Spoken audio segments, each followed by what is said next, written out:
Hello my beautiful bookish friends and welcome back to my channel.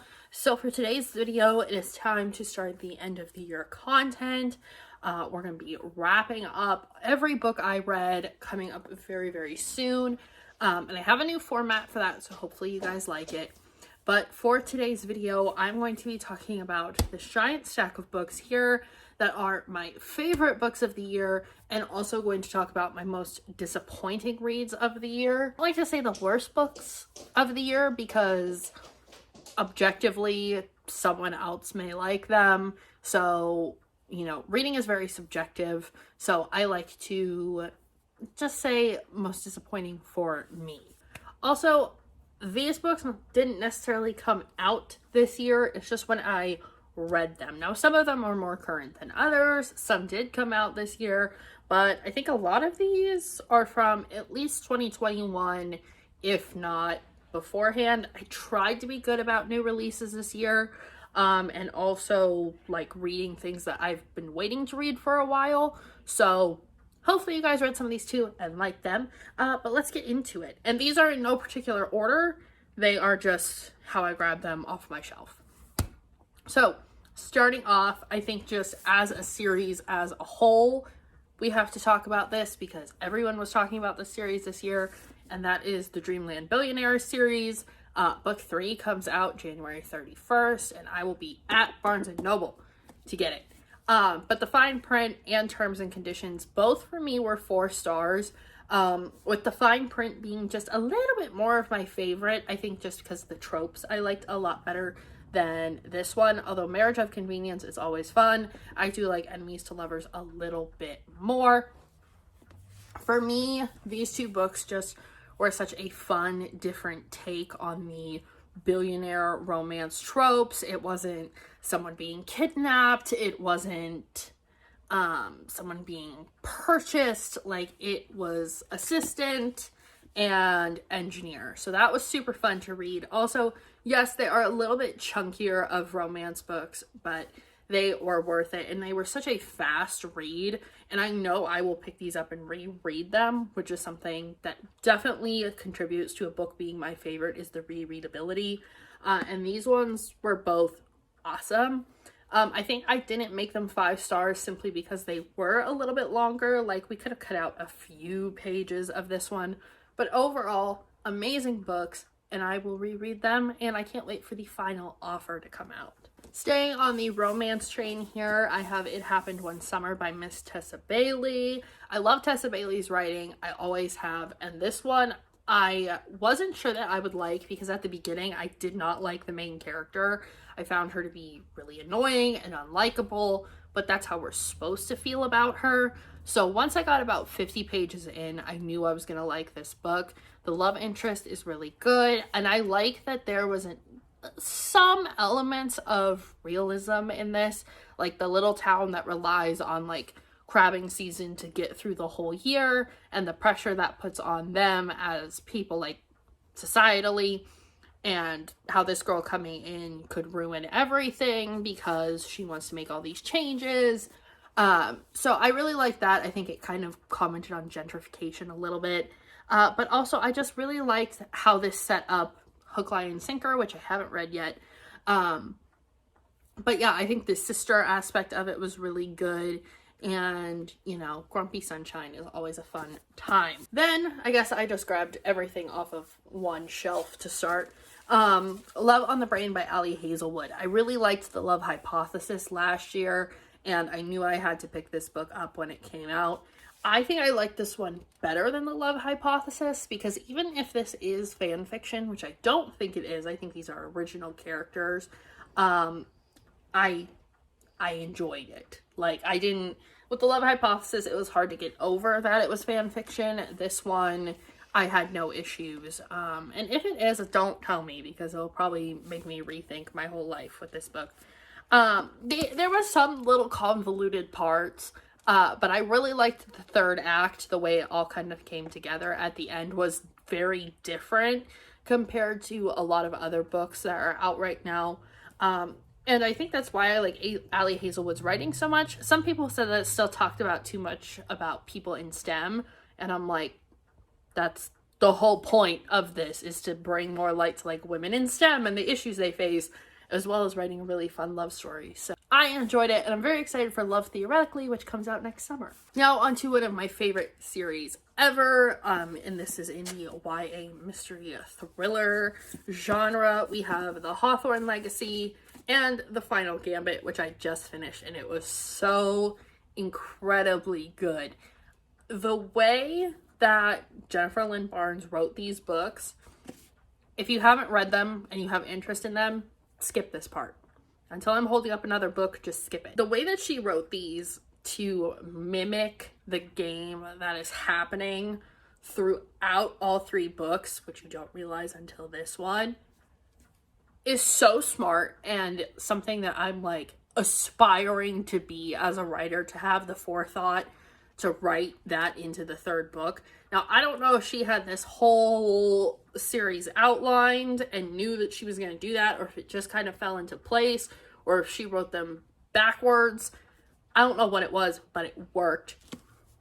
The Hawthorne Legacy I really, really loved because it took a lot of the game elements out for a minute. They were still there, but some of them were pulled out for the fact of getting to know the characters a lot better. So this does not suffer from the second book, basically horror that a lot of other books have, where the second book just doesn't perform.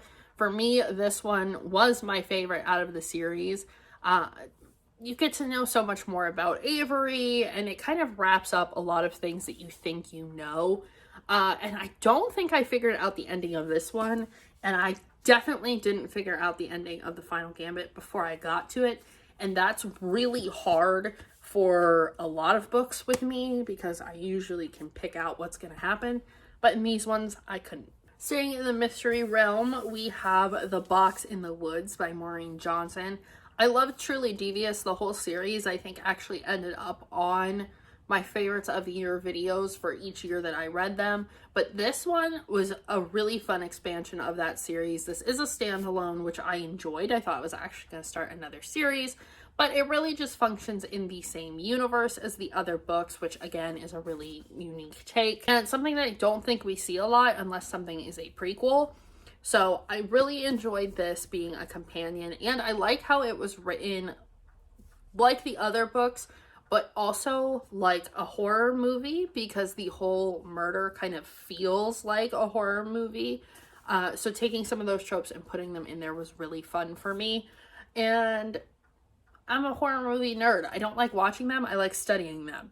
So this was really fun to read. And also Maureen Johnson has a really good way of capturing YA, but she has made the characters grow in such a natural way that I think she could transition this series into new adult, and it wouldn't feel like a big departure from what she's already written. So I read a lot of historical fiction this year. I read a lot of rich people drama. I read a lot of things that felt like documentaries, but the best one that I read this year, which everyone has said I should have read a long time ago, and I completely agree, is Daisy Jones and the Six. So I think I read this book in a day. First of all, it's super fast paced. It's very easy to read because of the interview format. But also, it's just an amazing book. I can't wait for the show to come out. I hope they don't ruin this. I don't think they will. I think this book captured a lot of what was happening in the music industry at the time in the 60s and 70s. The partying, the drug use, and how that affected people. And obviously this is inspired by Fleetwood Mac. There's no way it's not. To listen to rumors while I was reading this was super fun, and highly recommend it. Even if you're rereading it, highly recommend it. And that's another thing with this book, is I will reread this and probably annotate it, because it was emotional, but then at times it was funny and just kind of really spoke to the era and everything that happened during that time. So I'm obsessed with it. Taylor Jenkins Reid, I think, has made it on my favorites the last 2 years. So she's an auto buy for me at this point. Jumping back over onto the romance train, another author who has become an auto buy for me, I do have to get Book Lovers still, and I definitely want to get Happy Place, is Emily Henry. And this year I read people we meet on vacation. The main character bothered me, which is why this wasn't a 5-star. However, I loved the hero and the setup of the romance and how they fell apart and came together and fell apart again. I think that is super cool, and kind of this disaster vacation they go on trying to get back to how they were before was really fun to read, and just think about like that kind of trip from hell and how it brings people together. Even if you didn't have a good time, you probably made some memories on the trip. I enjoyed that a lot, and the travel aspect was super fun. So I will keep picking up Emily Henry books as long as she puts them out. Next is a book that is a sequel that a lot of people didn't like, but I thoroughly enjoyed. And that is A Kingdom of Flesh and Fire by Jennifer L. Armentrout. This obviously is a chunker. I flew through this one once I really got into it. I think this book did so much with the cliffhanger and the reveal from Blood and Ash, and I think it really established Poppy and Hawke's relationship in a way that made the third book make sense, even though it wasn't my favorite. And also introducing all these other characters and the rest of the kingdoms really made sense in this one for me. And there were some parts that I felt like it kind of drug out, but for me, I really enjoyed those parts. While other people may not have, I really liked them being in the castle at the midway point. Overall, it just ended up really being a hit for me. So that's the lovely thing about books, is we all don't have to like the same ones. This is one that I think was just published on Amazon, like through Amazon. I think it's like an indie book here, because I don't recognize the publisher. It says it's a romance. I put it as a mystery thriller, even though I guess technically it probably is a romance. There's an overarching mystery, and that is All the Little Lights by Jamie Maguire. I picked this one up to get like free shipping on another order, and it sounded good, and it's a second chance romance that comments on a lot of things and also nothing at the same time. This is one that was basically, I think people refer to it as brain candy. I didn't have to think about it when I was reading this book. I didn't have to dissect a lot. It all just kind of fell in place. Now, the representation in here is questionable for DID. However, other than that, it's a solid book. I do have a lot of thoughts on the DID stuff, but we'll leave that for a different video because I talked about a lot in the wrap up. This was very good. I mean, it was entertaining. It wasn't literary. It wasn't something that you really had to think about, but it was good. Another historical fiction, even though it's a little bit a little bit later in history, I should say, is Malibu Rising by Taylor Jenkins Reid. Like I said, an auto-buy author for me now. I actually read this before Daisy Jones and the Six, and really enjoyed it because I have read Evelyn Hugo. So I think you don't have to read Evelyn Hugo, but you should before this. And also the Mick Riva shows up in here too. But this is about his kids. There's 3 of them, and I think that there were definitely points made, especially now that people are talking about like nepotism babies a lot more, about nepotism babies and how sometimes it's good. And so it just makes a lot of points about how your family name isn't always great to be associated with, depending on who your famous family have wronged or what they have done in their career that is less than cool. So talking about this, I think it was a really interesting way too that it was written, how Mick had a hand in everything that happened, either directly or indirectly.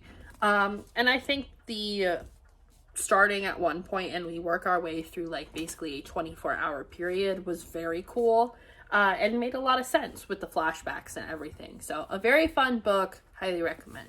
Then we have some contemporary rich people drama. We have American Royals. I know I was late to the train with this, and a lot of people really liked it. I loved this book. I thought it was such an interesting concept to take a family, make them royal, make them American, bodyguard romance, and the arranged marriage.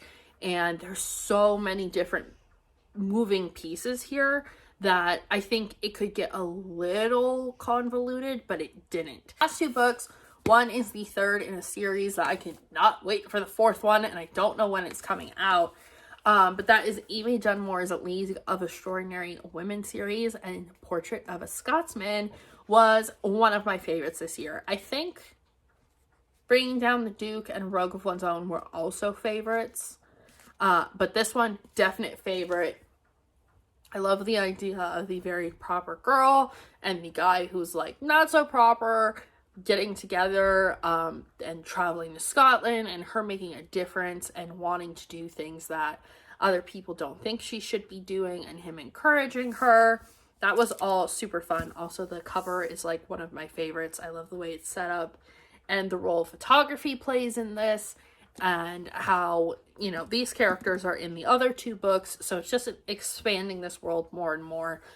It's a really fun historical fiction, and, you know, if you're a Bridgerton fan, this is a great series. Finally, my first favorite book of the year, because basically I went in reverse order of how I read them, was Daughter of the Pirate King. Trisha Levenseller is slowly becoming one of my favorite authors. I read this and fell in love with the world she created. I love a good pirate story, and this one was perfect. It was like Pirates of the Caribbean, but different in so many ways, but you got that same feeling. And I fell in love with the character. I think she's awesome, and I can't wait to read the second one. And there's also special editions of these coming out next year that I want to snag. So if I get those, I will let you all know. But that's it for all of my best books of the year, my favorites. So let's talk about my most disappointing. I know that was like a lot of books because that was 15, but I only have 4 that disappointed me. First and foremost, the one that's probably going to be the most controversial on this list was Mexican Gothic. I listened to this one on audio and read parts of it, and while it was great that it was short and it was a really cool horror story, I do not like body gore, and there was a ton of like things growing and like seeping, and the descriptions were so gross that I wanted to put the book down. I did not enjoy it, and I did not enjoy the ending. I felt the ending was it was like it was okay, but it wasn't great. And just certain parts of it made my skin crawl, which is the point of a good horror sometimes. So yeah, I realized I don't like body gore reading it out, and the way it was presented, oh god, it's making me shiver thinking about it. Same thing with the Jake Ryan Complex, a book that was great in theory because I love 16 Candles, but execution was not good. It was okay in the beginning to the middle, and by the time I got to the end, I was so over it. The trope that was used for this book, I hate, and I wish I would have read the reviews because I wouldn't have even bought it if I knew that. But again, this is another one that I think was just published by Amazon's like romance company. Not enjoy it at all. It was a lot different than I thought it would be, but the whole twist at the end just really ruined the book for me. I think it was too convoluted, and I'm sure it happens, but it just wasn't good. Then we have Hello Girls, which was pitched as a like Thelma and Louise, but YA. And actually Emily Henry is one of the writers, and I didn't like it. So I definitely like her romance stuff better. But it's these 2 teen girls who are troubled in various ways, and they run away together and have this grand adventure.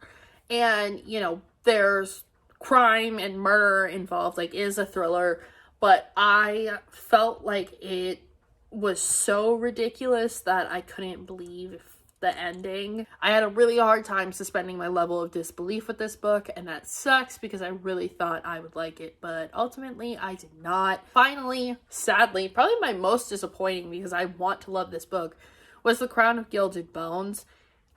The fact that it's from the Blood and Ash series is really sad. I also thought it was the conclusion. It's not. It's the 3rd book in what I think is now going to be at least a 5-book series, because I heard there's another one coming out called like A Soul of Blood and Ash. So I think that's going to like pull it all together. Hopefully, I don't know. I have to read The War of Two Queens. This one was so long, so drawn out. It felt like it could have been a nice reprieve from these 2 really long chunky books that we get at the beginning of the series. that could have been just like a 350 page book instead of like 600 and some, I think. That just filled in those gaps, gave us a really good battle, and then brought us to the next book where we really get the full-on war. I'm going to continue on with the series, but yeah, the third one was not as good as the rest, so that kind of stunk. But that is it for my best and most disappointing reads of 2022. By the time this goes up, I may have finished another book, and if it's really super awesome, I will mention it in the comments. But if not, that's it for reading this year. I'm gonna keep reading, but I don't think anything's gonna really put me over the edge of loving it. So I hope you guys have had a good reading year and are ready for next year. You're getting your TBRs together, waiting on those new releases, because I am. And I will see you guys in the next one.